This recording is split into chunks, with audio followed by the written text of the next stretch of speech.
இயேசு கிறிஸ்துவின் இனிய நாமத்தில் வாழ்த்துக்கள். நாளிலே ஏசாயா தீர்க்க தரிசன புஸ்தகத்தில் 42ஆம் அதிகாரம் 1-7 வரையிலும் உள்ள வசனங்களிலே ஏசாயா இதை ஒரு தேவ தாசனினுடைய பாடலாக அவர் எழுதியிருக்கிறதை பார்க்க முடியும். ஏசாயா நூலிலே 4 தேவதாசனை குறித்த பாடலை அவர் எழுதியிருக்கிறார். இயேசு கிறிஸ்துவை நீதி உள்ள தாசனாக இந்த ஏசாயா 42வது அதிகாரத்திலும், தெரிந்து கொள்ளப்பட்ட தாசனாக ஏசாயா 49வது அதிகாரத்திலும், ஞானமுள்ள தாசனாக ஏசாயா 50வது அதிகாரத்திலும், பாடுபடும் தாசனாக ஏசாயா 53வது அதிகாரத்திலும் அவர் சித்தரித்திருக்கிறதை நாம் கற்றுக்கொள்ள முடியும். இந்த நாளிலே 42வது அதிகாரத்தில் இயேசு கிறிஸ்துவை நீதியுள்ள தாசனாக அவர் வெளிப்படுத்தி இயேசு கிறிஸ்து எப்படி இருப்பார் என்கிற காரியத்தை இங்கே அவர் வடித்திருக்கிறதை பார்க்க முடியும்.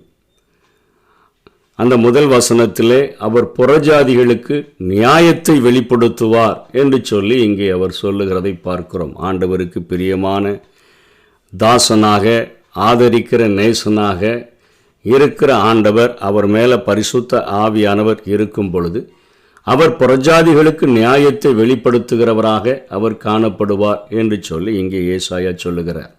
ஏசாயா 11ஆம் அதிகாரம் 3ஆம் வசனத்தினுடைய பின்பகுதி 4-5 வசனங்களிலும் அவர் தமது கண் கண்டபடி நியாயம் தீர்க்காமலும் தமது காது கேட்டபடி தீர்ப்பு செய்யாமலும் நீதியின்படி ஏழைகளை நியாயம் விசாரித்து யதார்த்தத்தின்படி பூமியில் உள்ள சிறுமையானவர்களுக்கு தீர்ப்பு செய்து பூமியை தனது வாக்கின் கோலால் அடித்து தனது வாயின் சுவாசத்தினால் துன்மார்க்கரை சங்கரிப்பார். நீதி அவருக்கு அரைக்கட்டும், சத்தியம் அவருக்கு இடைக்கச்சையுமாயிருக்கும். அவரது ஆட்சியினுடைய முதற்கட்டமான அந்த 1000 ஆண்டு ஆட்சி அமையும் பொழுது இது முழுமையாக நிறைவேறக்கூடியதாக இருக்கிறது. செழிப்பு, நீதி, சமாதானம் எல்லாம் கரைபுரண்டு ஓடக்கூடிய ஒரு ஆட்சியாக இருக்கும் என்று ஏசாயா வடித்து இருக்கிறதை நாம் பார்க்கிறோம். இந்த நாட்களில் எங்கே பார்த்தாலும் நீதியை பார்க்க முடியல, எங்கே பார்த்தாலும் நியாயத்தை பார்க்க முடியல.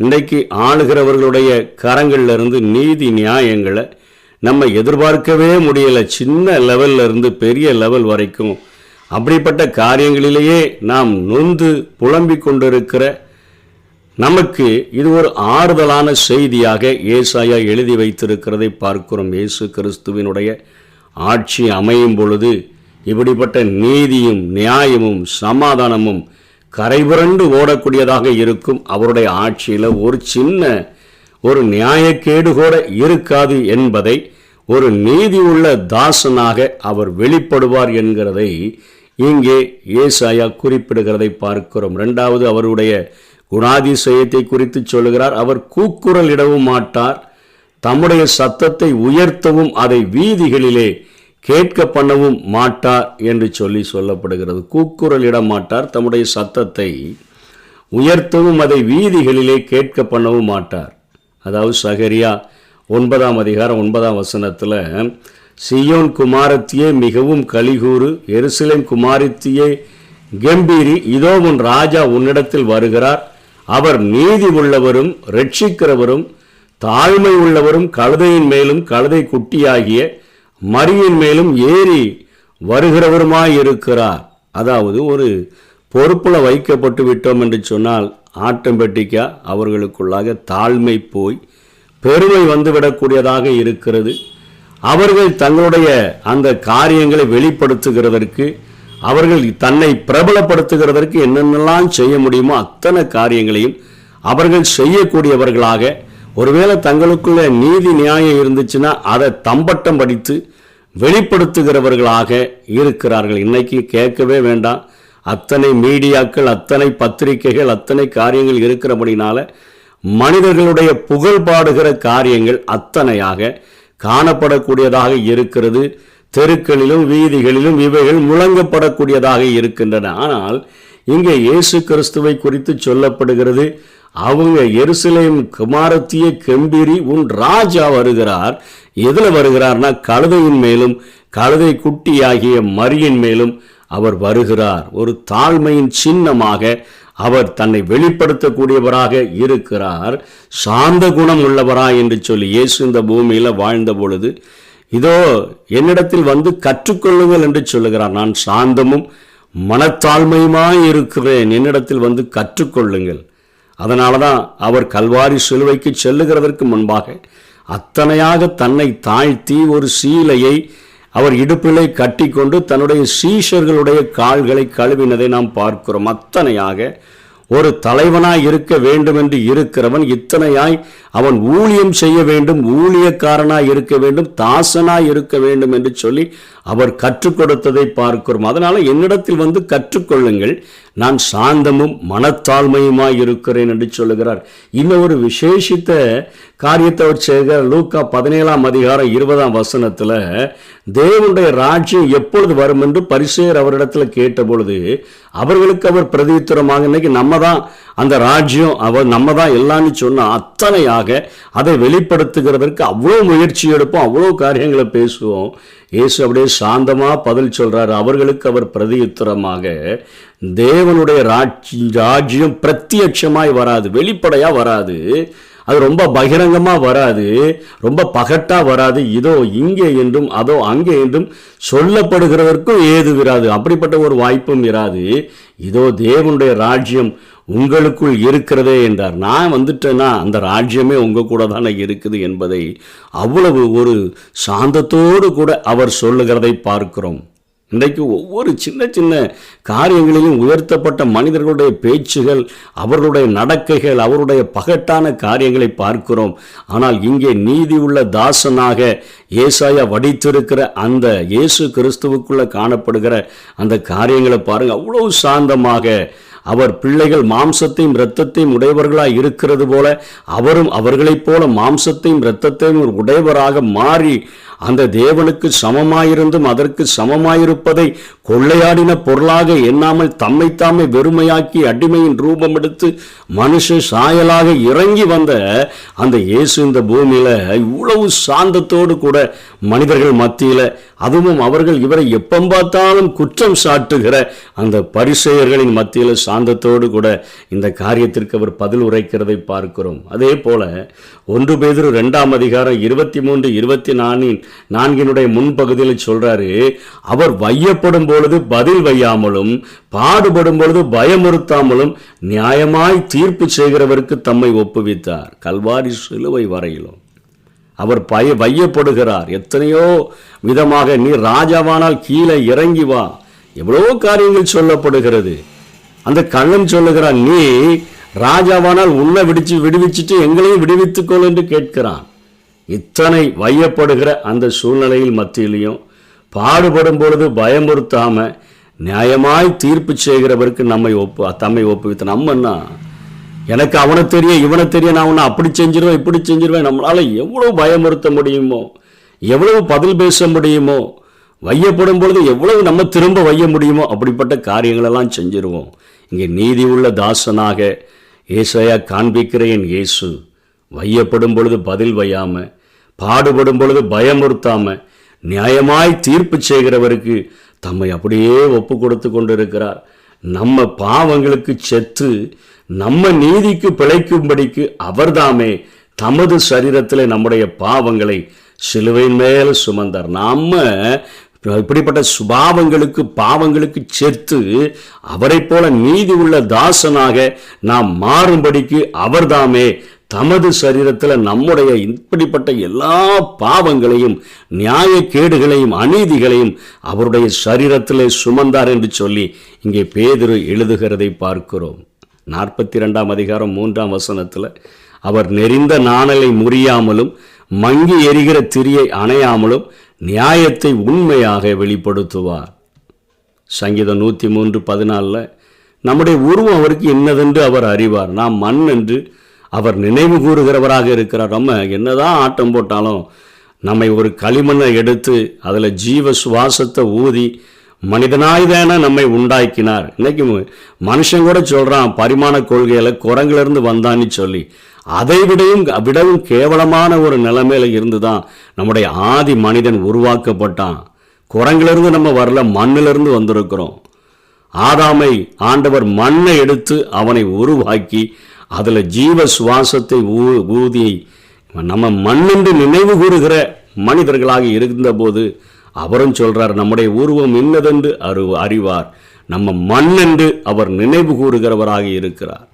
இன்னைக்கு ஒருவேளை உலகம் நம்ம எல்லாம் புறக்கணித்து தள்ளி இருந்தால் கூட இன்னைக்கு உலகத்தில் நிறைய காசு இருந்தால், நிறைய பணம் இருந்ததுன்னா, நிறைய வசதி வாய்ப்புகள் இருந்ததுன்னா, நம்மளால் ஏதாவது ஆகணும்னா ஒவ்வொருவரும் தேடி வரக்கூடியவர்களாக இருக்கிற உலகத்தில் வாழ்கிறோம்.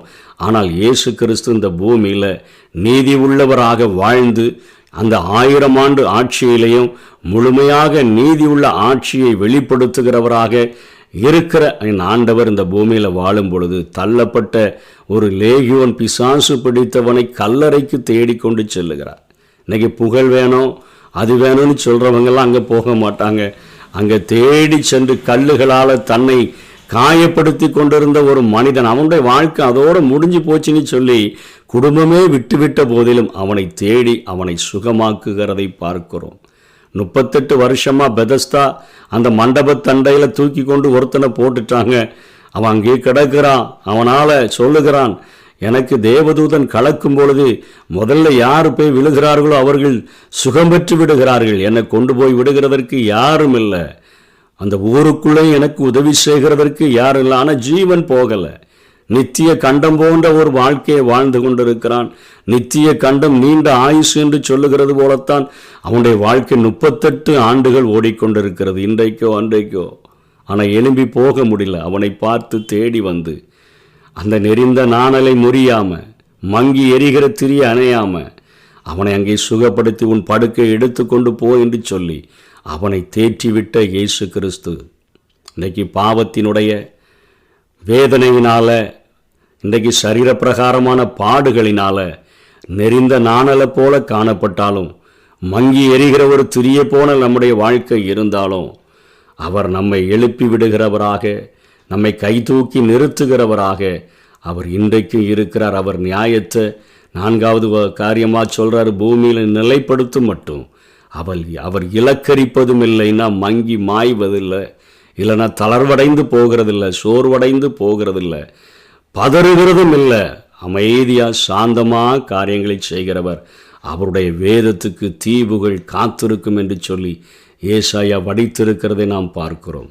சங்கீதம் 72 2ஆம் வசனத்தில் 4ஆம் வசனத்தில் சொல்லுகிறார், அவர் உம்முடைய ஜனங்களை நீதியோடும் உம்முடைய ஏழைகளை நியாயத்தோடும் விசாரிப்பார்.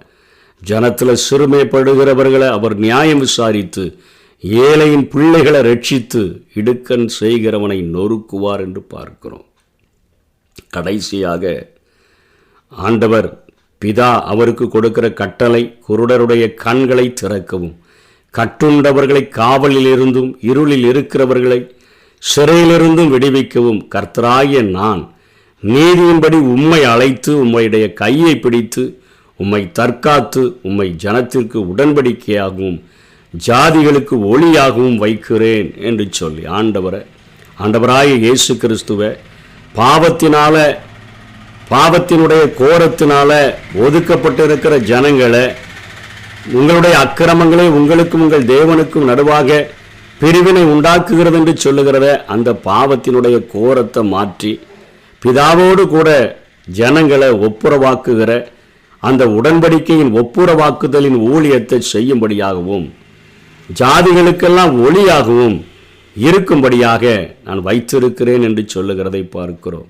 ஆதலால் தான் எபிரேயர் 2:14 சொல்லப்பட்டபடி, ஆதலால் பிள்ளைகள் மாம்சத்தையும் இரத்தத்தையும் உடையவர்களாய் இருக்கிறது போல அவரும் அவர்களைப் போல மாம்சத்தையும் இரத்தத்தையும் உடையவரானார். மரணத்துக்கு அதிகாரியான பிசாசானவனை தமது மரணத்தினாலே அழிக்கும்படிக்கும் ஜீவகாலமெல்லாம் மரண பயத்தினாலே அடிமைத்தனத்திற்குள்ளானவர்கள் யாவரையும் விடுதலை பண்ணும்படிக்கும் அப்படியானார். அவர் பிறந்த பொழுதே சிமியோன் அவரை ஆலயத்தில் பார்த்து, நீ கர்த்தருடைய கிறிஸ்துவை காண்பதற்கு முன்பாக மரிப்பதில்லைன்னு சொன்னபோது ஆவியின் ஏவுதல்ல குழந்தையாகிய இயேசுவை அவங்க அப்பா அம்மா ஆலயத்துக்கு கொண்டு வந்திருக்கும் பொழுது குழந்தைய கைகளில் வாங்கி கொண்டு அவர் அப்படியே கைகளில் ஏந்தி சொல்கிறார், புறஜாதிகளுக்கு பிரகாசிக்கிற ஒரு ஒளி. யோவான் 1 அதிகாரம் 4, 5 9 இந்த வசனங்களிலே யோவான் அவரை குறித்து சொல்லுகிறார். அவருக்குள் ஜீவன் இருந்தது, அந்த ஜீவன் ஒளியாய் இருந்தது, லைட்டா இருந்தது. அந்த ஒளி இருளிலே பிரகாசிக்கிறது, இருளானது அதை பற்றி கொள்ளவில்லை. உலகத்தில் வந்து எந்த மனுஷனையும் பிரகாசிப்பிக்கிற ஒளியே அந்த மெய்யான ஒளி. யோவான் 8:12 சொல்றாரு. மறுபடியும் இயேசுவே சொல்றார், ஜனங்களை நோக்கி, நான் உலகத்துக்கு ஒளியாய் இருக்கிறேன், என்னை பின்பற்றுகிறவன் இருளிலே நடவாமல் ஜீவ ஒளியை அடைந்திருப்பான் என்று சொல்லி, இந்த உலகத்துக்கு வெளிச்சமாக, இந்த உலகத்துக்கு ஒளியாக, ஒரு நீதி உள்ள தாசனாக ஆண்டவர் எதற்காக அவரை ஏற்படுத்தினாரோ அந்த பணியை செவ்வையே தன்னுடைய வாழ்க்கையில் அவர் முடித்திருக்கிறதை பார்க்கிறோம். சிலுவை பரியந்தமும், அதாவது மரண பரியந்தமும், அதாவது சிலுவையின் மரண பரியந்தமும் தன்னைத்தானே தாழ்த்தி வெறுமையாக்கி அடிமையின் ரூபம் எடுத்து மனுஷ சாயலாக வந்த ஆண்டவர், கீழ்ப்படிந்தவராகி தம்மை தாமே தாழ்த்தின ஒரு ஆண்டவர். ஆதலால் தேவன் அவரை எல்லாவற்றிற்கும் மேலாக உயர்த்தி என்று சொல்லி பார்க்கிறோம். தன்னுடைய வாழ்நாளினுடைய கடைசி பகுதி வரையிலும் நீதியோடு கூட இருந்த தாசனாக நம்ம அவருடைய வாழ்க்கையை கற்றுக்கொள்ளுகிறோம். வெளிப்படுத்தல் 19:11 யோவான் திரும்பவும் அவரை பார்க்கும் பொழுது, பின்பு பரலோகம் திறந்திருக்க கண்டேன், இதோ ஒரு வெள்ளை குதிரை காணப்பட்டது, அதன் மேல் ஏறி இருந்தவர் உண்மையும் சத்தியம் உள்ளவர் எண்ணப்பட்டார், அவர் நீதியாய் நியாயம் தீர்த்து யுத்தம் பண்ணுகிறார். கடைசி நாட்கள் வரையில் அப்படிதான் இருக்கிறாரு. உயிர்த்தெழுந்து பரலோகத்துக்கு சென்ற பின்பும் கூட பரலோகம் திறந்திருக்கும் போது ஒரு வெள்ளை குதிரையில ஏறி இருக்கக்கூடிய அந்த நீதியுள்ள தாசனாகிய இயேசு கிறிஸ்துவை குறித்து யோவான் எழுதி சொல்லுகிறார், ஏறி இருந்தவர் உண்மையும் சத்தியம் உள்ளவர் எண்ணப்பட்டார், அவர் நீதியாய் நியாயம் தீர்த்து யுத்தம் பண்ணுகிறார். அத்தனை நீதி உள்ள தாசனாக இயேசு கிறிஸ்துவை வேதம் நமக்கு வடித்து காட்டுகிறது. அவருடைய அடிச்சுவடுகளை பின்பற்றும்படியாய் அழைக்கப்பட்டிருக்கிற உலகத்தில் நீதி இல்லை, உலகத்தில் நியாயம் இல்லை, எல்லாம் எடுபட்டு போயிற்று, உண்மைதான். ஆனால் நம்முடைய வாழ்க்கையில் அவருடைய அடிச்சுவடுகளை பின்பற்றி அவரை போல வாழும்படியாய் அழைக்கப்பட்டிருக்கிற நாம், அவருடைய சுபாவத்தை நமக்கு கொடுக்கப்பட்டிருக்கிற ஜீவ நாளிலே அவரை போல வெளிப்படுத்துகிறவர்களாய் என்னென்ன சுபாவத்தை இயேசு இந்த பூமியில் வாழும் பொழுது வெளிப்படுத்தினாரோ அதே போல நாம் வெளிப்படுத்தி வாழ்கிறதற்கு நாம் பிரயாசப்படுவோம். கர்த்தர் தாமே நம்மை ஆசீர்வதிப்பாராக. ஆமென். எங்கும் நிறைந்த யெகோவா எலோஹிம், ஆராதனை உமக்கே. எங்கள் நீதியே யெகோவா சிற்கேனு, ஆராதனை உமக்கே. எங்கள் நீதி யெகோவா சிற்கேனு, ஆராதனை